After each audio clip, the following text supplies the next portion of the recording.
பரிசுத்த நாமத்துக்கு மகிமை உண்டாவதாக. ஆண்டவரும் இரட்சகருமாகிய இயேசு கிறிஸ்துவின் அன்பின் நாமத்தினாலே என்னுடைய வாழ்த்துக்களை தெரிவித்துக் கொள்கின்றேன். இன்றைய வேத வாக்கு, நம்மை பிழைக்க வைக்கும் தேவனுடைய வார்த்தைகள். சிறுமைப்பட்டு ஆவியில் நொறுங்குண்டு என் வசனங்களுக்கு நடுங்குகிறவனையே நோக்கி பார்ப்பேன். சங்கீதங்களை வாசிக்கிறோம். தேவ பிள்ளையே, நாம் வாழ்கிற இந்த வாழ்க்கை கிருபையாய் தேவனால் நமக்கு கொடுக்கப்பட்ட ஒரு வெளியேற பெற்ற ஈவு.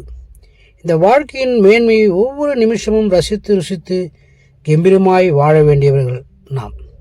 இந்த மேன்மையான வாழ்க்கையை இந்த பூமியிலே வாழ்வதற்கு கர்த்தர் இரக்கமாய் நமக்கு ஒரு தருணத்தை தந்திருக்கிறார். கர்த்தர் ஈவாய் நமக்கு தந்த இந்த ஆவிக்குரிய வாழ்க்கைக்காக அவருக்கு நன்றி செலுத்த வேண்டும். இந்த உலகத்திலே நாம் தெய்வீக ஜீவனை அனுபவிக்கும்படியாக சிருஷ்டிக்கப்பட்ட ஜீவாத்துமாக்கள் நாம் இந்த பூமியிலே, இந்த உலகத்திலே நாம் தெய்வீக ஜீவனை அனுபவிக்கும்படியாக சிருஷ்டிக்கப்பட்ட ஜீவாத்துமாக்கள். தேவன் நம்மை ஜீவாத்மாவாக சிருஷ்டித்ததும் அன்றி, வாழ்க்கையின் கடைசி மட்டும் இந்த பூமியிலே அவருடைய ஜீவனில் நிலைத்திருக்கிறதற்கு நித்திய ஜீவனுக்காக பங்குள்ளவர்களாய் மாற வேண்டும் என்பதே அவருடைய பிரதான சித்தமும் நோக்கமாயிருக்கிறது. யோபு பக்தன் சொல்கிறார், எனக்கு ஜீவனை தந்ததும் அல்லாமல் தயவையும் எனக்கு பாராட்டினீர், உம்முடைய பராமரிப்பு என் ஆவியை காப்பாற்றினது என்று யோபு 10:12 வாசிக்கிறோம். ஆகவே கர்த்தருடைய ஜீவனிலே நாம் பிழைத்திருக்க வேண்டுமானால் அவருடைய கற்பனைகளுக்கு, அதாவது வசனங்களுக்கு கீழ்ப்பிடிந்து அவருடைய கட்டளையின்படி நாம் வாழ வேண்டும். தேவன் நம்மை சிருஷ்டித்து இந்த வனாந்தர வாழ்க்கையிலே நம் மனம் போல வாழ்வதையும் இஷ்டம் போல அழிந்து திரிவதையும் அவர் விரும்புவதே இல்லை. எப்படி ஜீவிக்க வேண்டும், எப்படி நடந்து கொள்ள வேண்டும், எப்படி பேச வேண்டும், எவைகளை கை கொள்ள வேண்டும் என்று அநேக சட்டத்திட்டங்கள், வாழ்க்கை நெறிமுறைகளை அடங்கிய கட்டளைகளை எல்லாம் தேவ வசனங்களாக நம்முடைய கரத்திலே தந்திருக்கிறார். இந்த சட்ட நெறிமுறைகளுக்கு விரோதமாக வாழ்கிற எந்த ஒரு வாழ்க்கையும் பாவமே. தேவ பக்திக்கு புறம்பான எந்த ஒரு காரியமும் அவபக்தியே. அன்பானவர்களே, தேவனுக்கு பயப்படுகிறோமா, பயப்படாமல் இருக்கிறோமா? தேவனுக்கு பயப்படுகிற பயமே அவருடைய இரக்கத்தையும் தயவையும் காருண்யத்தையும் நம்முடைய வாழ்க்கையில் கொண்டு வருகிறது. நாம் அதை மறந்து போகக்கூடாது. தேவனுடைய வார்த்தைகளுக்கு கீழ்ப்படுவதே கர்த்தருக்கு பயப்படுகிற பயம்.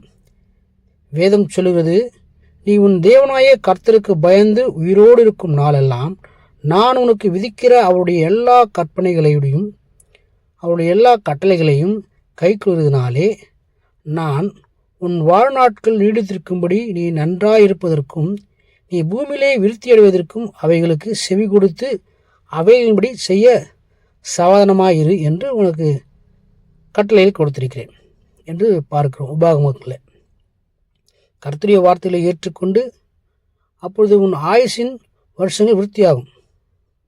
நம் கர்த்தருடைய வார்த்தைகளை ஏற்றுக்கொண்டு அவைகளின்படி நடக்கும் பொழுது நம்முடைய ஆயுசின் வருடங்கள் அதிகமாகும், விருத்தியாகும் என்று பார்க்கும். நீ அவைகளில் நடக்கும்போது உன் நாட்களுக்கு இடுக்கண் உண்டாவதில்லை.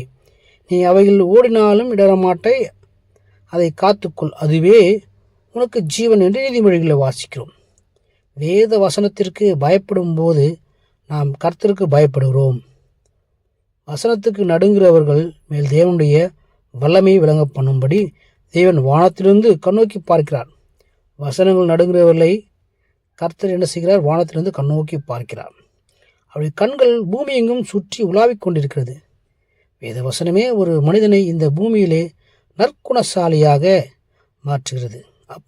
அப்போஸ்தலர் நடவடிக்கை புத்தகம் 17:12 வாசிக்கிறோம். பரிசுத்தத்திலே பூர்ணமடைய வைக்கிற பக்தி விருத்தியை நம்முடைய வாழ்க்கையிலே கொண்டு வருகிறது. பிரியமானவர்களே, ஜான் பயன் என்ற பரிசுத்தவான் இப்படியாக சொல்கிறார், தேவனுடைய வசனமானது உன்னை எல்லா பாவங்களுக்கும் விலக்கி பாதுகாக்கும், அல்லது உன்னுடைய எல்லா பாவமும் உன்னை தேவ வசனத்திற்கு விலக்கி காக்கும். ஆம், எத்தனை உண்மை இது! ஒரு மனிதனுடைய வாழ்க்கையிலே தேவன் என்னை என்ன செய்ய வேண்டும் என்று விரும்புகிறாரோ அதை தமது வசனத்தை அனுப்பின தான் அதை நாம் செய்ய முடியும். தேவன் அதை அனுப்பி நம்மை செய்ய சொல்கிறார். காரணம், வசனம் ஒரு நாளும் வெறுமையாய் திரும்பவே திரும்பாது. உங்கள் வாழ்க்கையிலே வேத வசனமாகிய வெளிச்சத்திலே நீங்கள் நடப்பீர்களேயானால், அவருடைய வசனத்துக்கு கீழ்ப்படிந்து பயந்து ஜீவிப்பீர்களேயானால், இந்த உலக வாழ்க்கையிலே நீங்கள் ஒரு நாளும் தடுமாறவே மாட்டீர்கள்.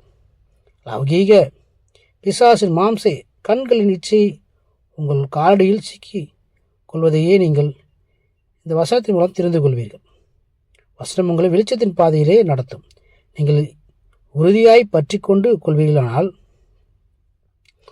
வசனங்களை நீங்கள் உறுதியாய் பற்றி கொள்வீர்களேயானால், இந்த உலகத்திலே நீங்கள் சுடர்களைப் போல பிரகாசிப்பீர்கள். எனக்கு படிப்பறிவில்லையே, ஞானமில்லையே, உணர்வில்லையே, பாவத்தின் மேலே ஒரு ஜெயமுள்ள வாழ்க்கை வாழ முடியவில்லையே என்று ஒருவேளை நீங்கள் புலம்புவீர்களேயானால், இன்றைக்கு இந்த வசனத்திற்கு உங்கள் வாழ்க்கையை ஒப்பு கொடுத்து, கர்த்தருடைய வேதம் நிச்சயமாக உங்கள் ஆத்மாவை உயிர்ப்பிக்கும் என்பதான நிச்சயத்தோடு நீங்கள் வசனங்களை அதிகமாக வாசித்து நேசித்து கீழ்ப்படியுங்கள். பேதைகளை ஞானியாக்கும், அறிவையும் விவேகத்தையும் கொடுக்கும், இருளை வெளிச்சமாக்கும். அது மட்டுமன்று, கர்த்தர் இந்த வசனத்தை அனுப்பி உங்களை அழிவுக்கு தப்பிவிப்பார்.